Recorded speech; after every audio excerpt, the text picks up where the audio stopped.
足並みを揃えてゆこうお互いを信じ合う5人の仲間まるでスファイブに預けた命飛ぶぜ宇宙の果てまでもみんなの笑顔も近い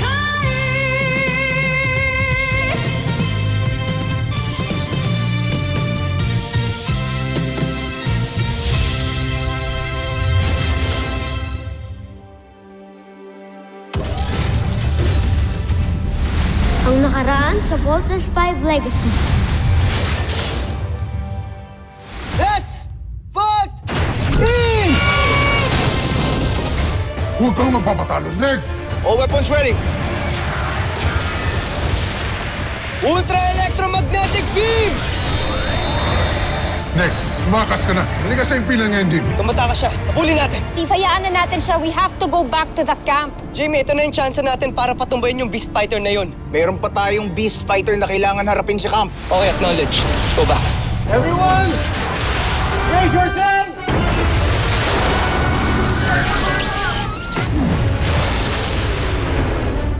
Hinding-hindi ko siya mapapatawad sa ginawa niyang pagtatangka sa buhay ninyo. Sana nga ay mahuli ng ating kawal si Judala dahil siya ang magiging susi para malaman natin ang iba pang miyembro ng Voltes. Hindi ko na talaga sa mga Beast Fighter na to.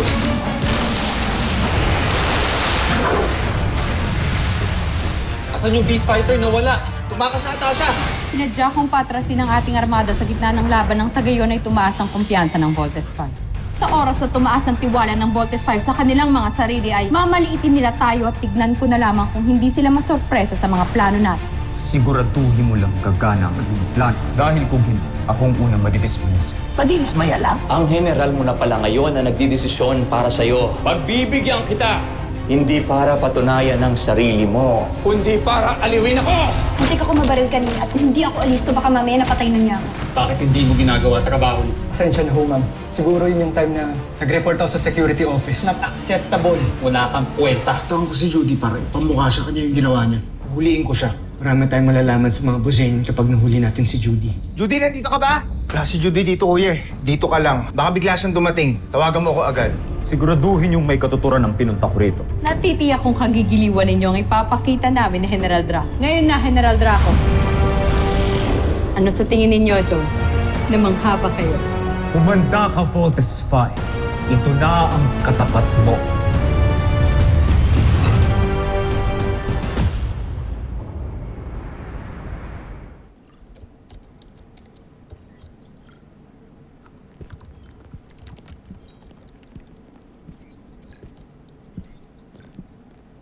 Excuse me. Nandito ba si Lieutenant Robinson? Wala si Lieutenant Robinson. Pumunta na sa room ni Little John. I see. Ano yung ginagawa mo? In-upgrade lang namin yung computer terminal. Sige. Dito ko na siya hihintayin.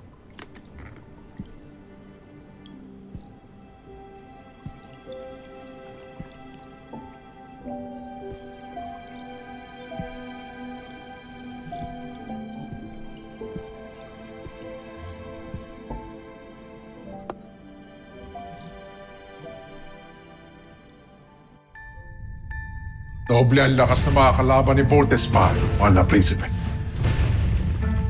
Nalalapit na ang pagkatalo ng Voltes 5. Tapusin niyo ang mga kailangan gawin sa ating Beast Fighter para mapasugod na natin ito sa lalong madaling panahon. Masusunod, Jump. Prinsipe Santos. Zul, kamusta ang traitor na espiya? Hindi pa bumabalik ang ating mga sundalo. Malamang tinutugis pa nila yung Judala.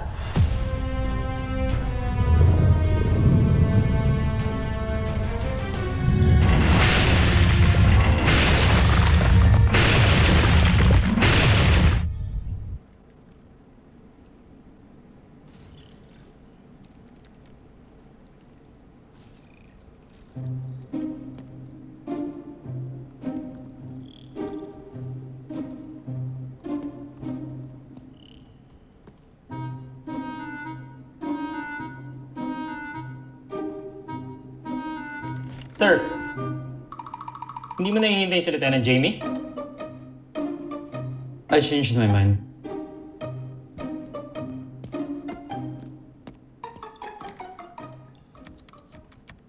Huwag kayong titigil. Hanapin niyo pa si Judala. Masusunod, Jompre.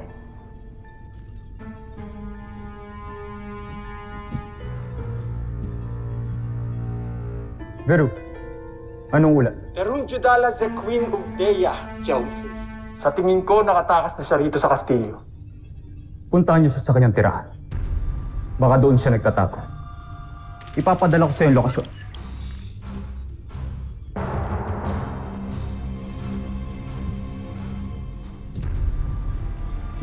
Mukhang mailap ang iyong espiya, Prinsipe Santos.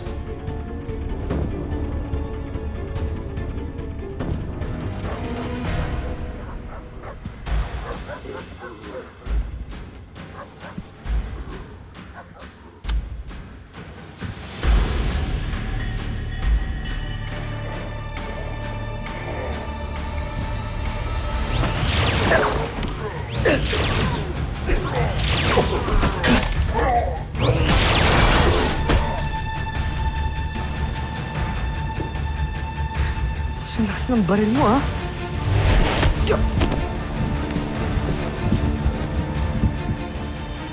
Hindi nyo naman sinabi, marami pala kayo.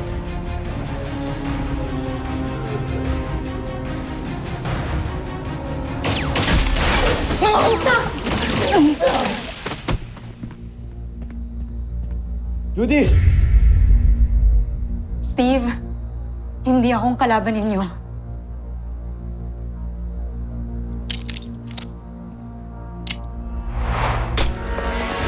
Ika na.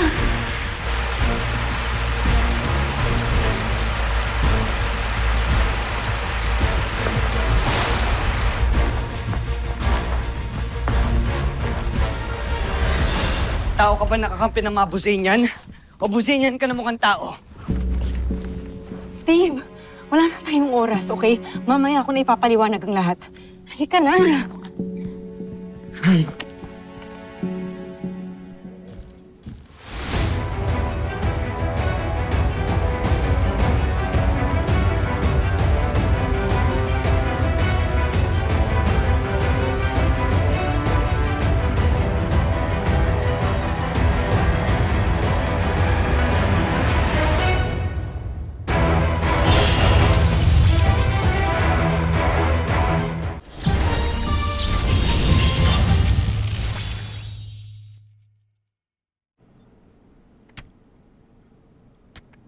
Jamie, pahiram muna ng picture mo.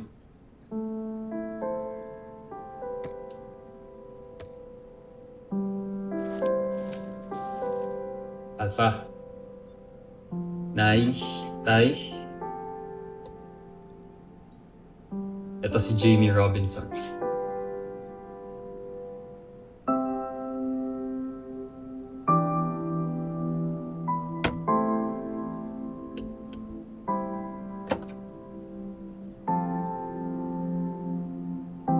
Good night, Jamie.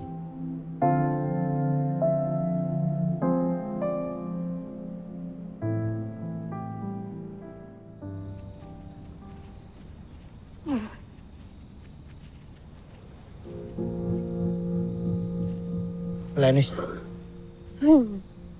Wala na siguro siya. Ano?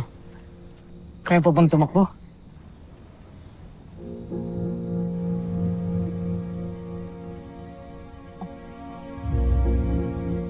Steve, kung alam mong pagsa ako sa mga kalaban ninyo, bakit mo pa ako tinutulungan? Kasi mahal ka ng kapatid ko. Alam mo, pinagkatiwalaan ka ni Big Bird, pero anong ginawa mo, Judy? Sinaktan mo siya, ginamit mo siya. Steve, wala naman akong choice eh. Palagi tayong mayroong choice, Judy. Hindi sa katulad ko.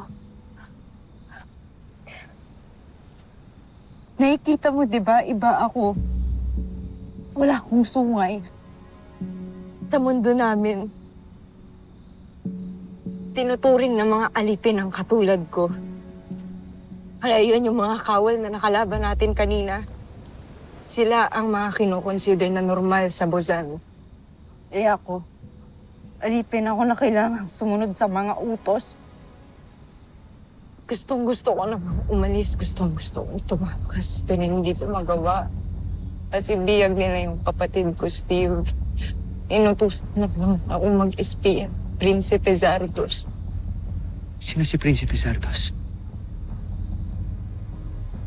Si Prinsipe Zardos, ang prinsipe ng mundo namin at ang pinuno ng Bozanian Star Empire na inutusang sumakop dito sa planeta ninyo. Steve, hindi ko sinasadyang gamitin si Bert. Pero ikaw, may mga kapatid ka. Kaya alam ko na gagawin mo yung lahat para sa kanila.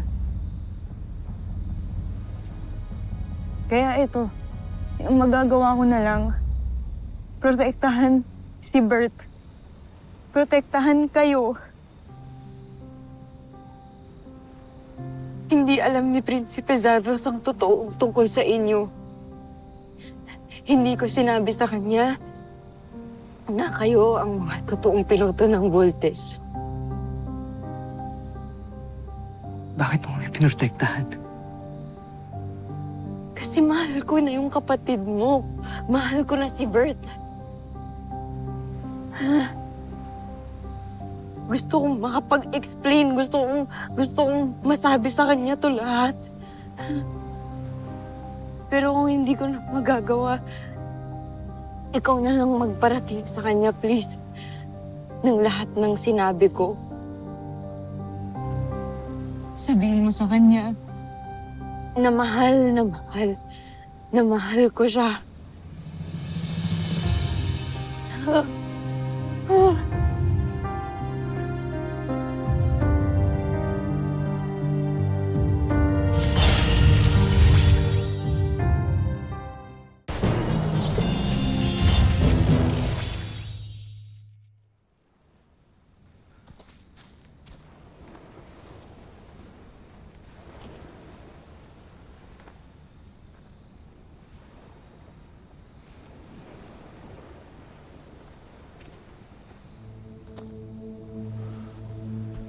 Kuya, ano, nakita mo si Judy? Ano ba nangyari sa'yo? Kaya bumalik ako kanina sa bahay nila. Ang daming patay doon. May mga sungay. Oo nga eh. Paaway ako kanina, sumugod yung mga sundalong Bozanian. Halika na, kailangan na nating umuwi. Anong wag? Pinag-usapan na natin to, di ba? Kuya, kailangan natin hanapin si Judy. Bert, wag mo na siyang hanapin. Wala na siya. Anong wala? Nakita ko hinuli siya ng mga Bozanian. I tried to help her pero wala akong nagawa. Wala na si Judy, pinatay na siya ng mga Bozanian. Nakita ko, Big Bird.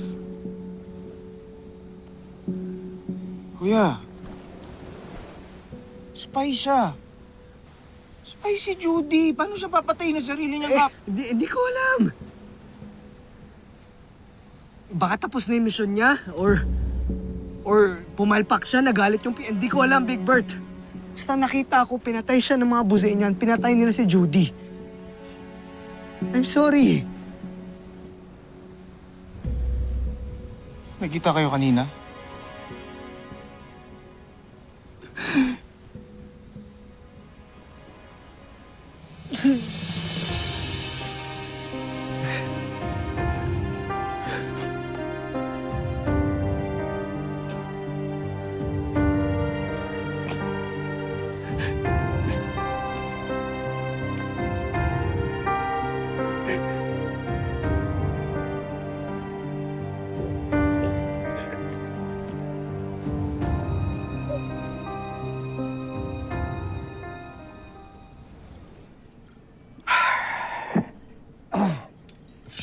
Hindi sila nagpaalam sa akin. Mabuti na lang at sinabi mo umalis sila. Kung gusto niyo po, Doc, susundan po namin sila ni Mark. No need, Jamie. Andito na kami. Steve, musta ka? Dumaan ka na ba ng medical bay? I'm good. Dr. Smith. Nakita si Judy. Sana okay lang si Big Bird. No, he's not. Jamie, sir, pwede ba kami mag-usap muna ni Dr. Smith? Please, clear the room. Ana, please. Of course. Excuse me po, Doc.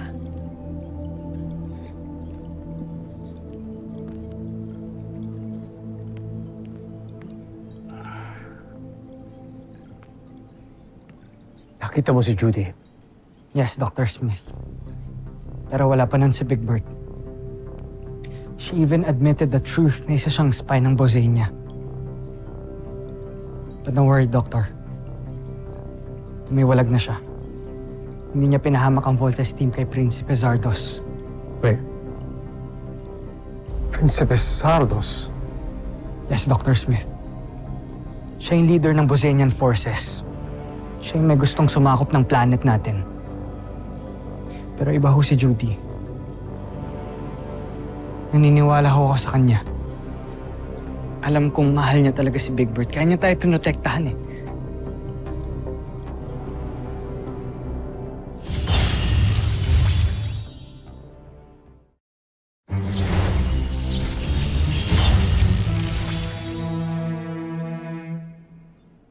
Magugulo lalo ang isip ni Big Bird niyan. I know, Dr. Smith. Kaya hindi ko po sinabing totoo kay Big Bird. Judy, nandiyan na sila. Hindi ka na. Please.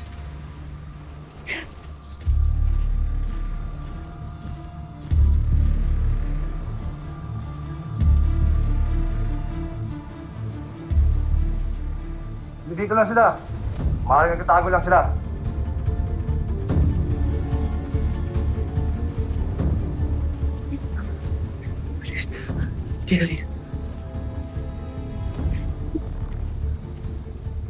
Steve, ako lang kailangan nila. Huwag mo nang ipahamak yung sarili mo dahil sa akin. Umalis ka na. Hindi ako aalis dito. Steve, umalis ka na. Judy, hindi kita pababayaan mag-isa dito.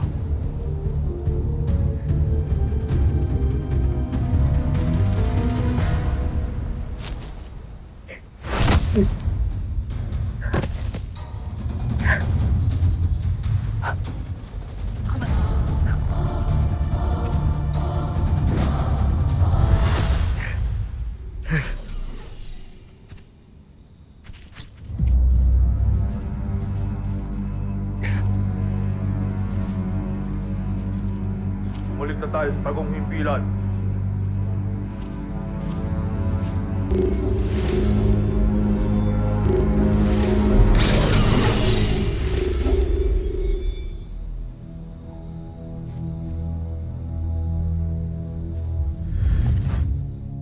Mas gusto kong pagalitan niya si Judy. Mas gusto kong mag-focus siya sa mission natin. Mas gusto kong makalimutan niya agad si Judy. It's for the best, Dr. Smith. Not only for Big Bird, but for us. No more distractions.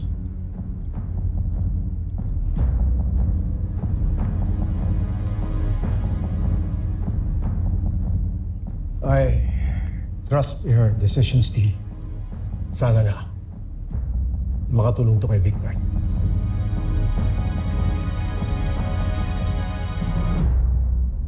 Big Bird, open up. Enter.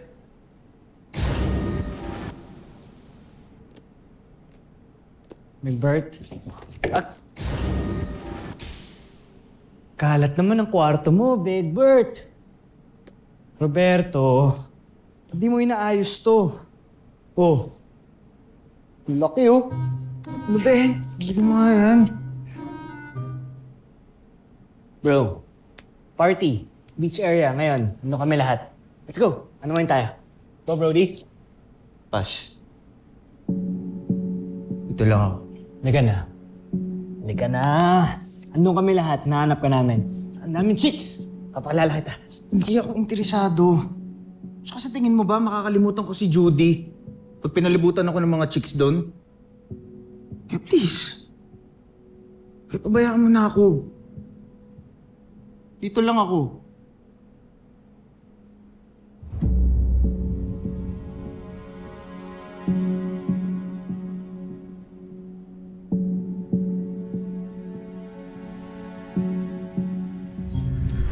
Ikaw na lang magparating sa kanya, please.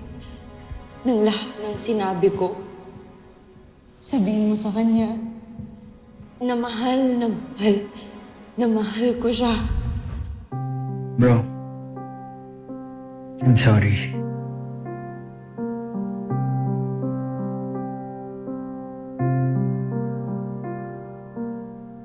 Bakit ka nagsasorry? Kuya, hindi naman ikaw yung nanakit sa akin eh. Si Judy, di ba? Huwag mo na isipin yun. Okay din naman ako eh. Sige na, mag-enjoy ka dun. Makakalimutan ko rin siya.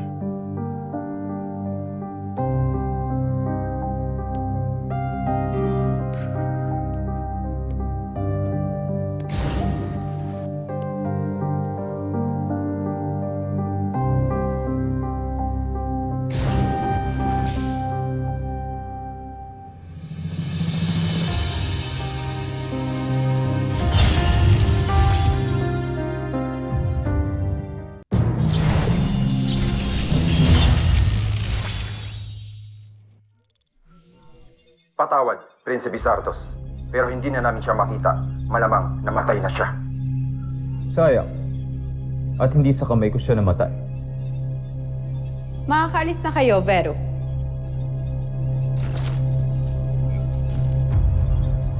Hindi pa rin ang makapaniwalang tindraidor ako ng babaeng ito. Marahil ay pinaikot ng Voltes 5 ang kanyang isipan.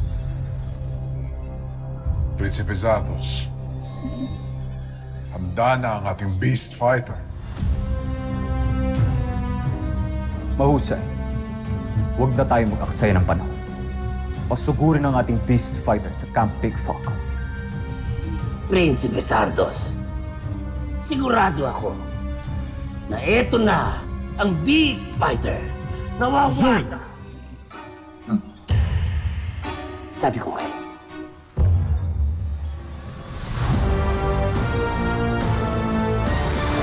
Susunod sa Voltes 5 Legacy. Hindi mo pa din ginagawa yung plano. Sabi ko naman sa'yo gagawin ko, di ba? Tutuparin ko pa rin ang usapan natin.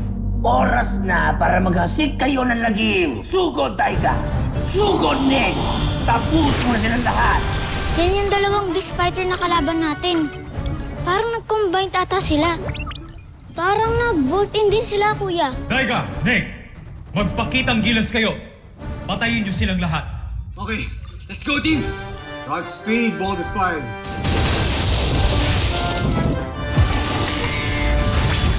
Docs, superhero landing! Pasugurin ang ating Beast Fighter!